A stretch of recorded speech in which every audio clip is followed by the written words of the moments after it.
Méditation du Père Amon, mercredi des Cendres. Méditation pour le matin. Adorons l'Esprit de Dieu, inspirant à l'Église la cérémonie des cendres pour nous apprendre les dispositions pieuses dans lesquelles nous devons passer le saint temps du carême. Remercions-le de cette excellente instruction et prions-le de nous la faire bien comprendre et mettre en pratique. Premier point. La cérémonie des cendres nous prêche la pénitence et la mortification.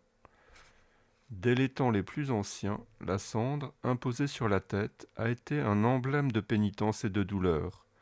Job, repentant d'avoir plaidé la cause de son innocence dans un langage trop peu mesuré, s'écrie « Je m'accuse moi-même, Seigneur, et je fais pénitence de ma faute dans la poussière et la cendre. » En pénitence du vol sacrilège commis par Achan à la prise de Jéricho, Josué et les anciens d'Israël se couvrent la tête de cendre. Plus tard, Judith, Esther, Mardochée, Judas Maccabée emploient ce moyen pour fléchir la colère du ciel. Jérémie et tous les prophètes conseillent cette pratique aux Juifs frappés de Dieu. Enfin, notre Seigneur lui-même donne la cendre comme un symbole de pénitence, lorsqu'il dit des habitants de Tyr et de Sidon que, s'ils eussent vu les miracles opérés par lui au milieu de la Judée, ils eussent fait pénitence dans le cilice et la cendre. C'est ce qui explique pourquoi l'Église primitive distinguait par la cendre les pénitents d'avec les fidèles et même le premier jour du carême, elle couvrait de cendre la tête de tous ses enfants sans distinction. Par cette raison que tout chrétien, dit Tertullien, est né pour vivre dans la pénitence. Cette cérémonie des cendres est donc comme un sceau qui nous dévoue à la pénitence, de telle sorte que recevoir les cendres sur la tête, sans avoir la contrition dans le cœur, c'est simuler un sentiment qu'on n'a pas, c'est une hypocrisie. Entrons de bon cœur dans l'esprit de pénitence dès le premier jour de cette sainte quarantaine. L'intérêt de notre salut l'exige. Jésus-Christ le déclare formellement par cette parole. Si vous ne faites pas pénitence, vous périrez tous. Et il nous l'enseigne encore mieux par son exemple. Toute sa vie n'a été qu'une pénitence continuelle. Tous les saints, à son imitation, ont fait pénitence. Et nous donc, de quel droit nous en dispenserions-nous? Nous avons péché bien des fois. Or, tout péché, même remis, demande pénitence. Nous avons des passions à vaincre, des tentations à combattre. Or, la pénitence est le plus sûr préservatif contre les unes et contre les autres. Interrogeons ici notre conscience. Avons-nous l'esprit de pénitence propre au saint temps du carême? Second point. La cérémonie des cendres nous rappelle à la pensée de la mort. Ô homme, nous dit aujourd'hui l'Église, souvenez-vous que vous êtes poussière et que vous retournerez en poussière.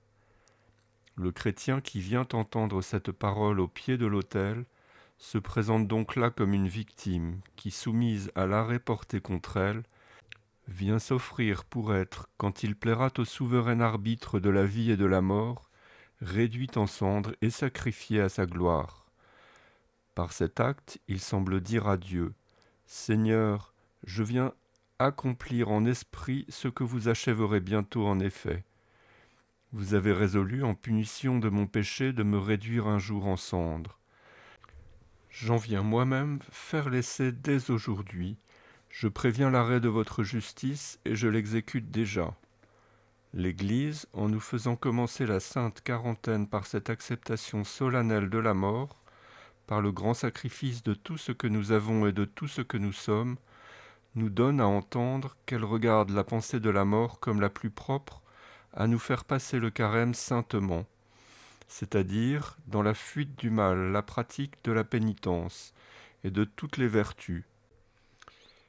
Qui peut en effet penser sérieusement à la mort et ne pas se tenir toujours prêt à comparaître devant Dieu, et ne pas veiller sur ses actions et ses paroles, et ne pas se mortifier pour expier ses fautes passées et satisfaire à la justice divine, et ne pas multiplier ses bonnes œuvres et accroître ses mérites, et ne pas se détacher de tout ce qui doit durer si peu, et ne pas se redire à chaque moment le mot de saint Bernard. Si je devais mourir après cette confession, comment la ferais-je? Après cette communion, comment m'y disposerais-je? Après cette conversation, comment parlerais-je? À la fin de cette semaine, de ce mois, comment me conduirais-je? Prions Dieu de nous faire bien comprendre cette grande leçon de la mort et de nous en faire déduire les conséquences pratiques propres à la sanctification du carême. Résolution.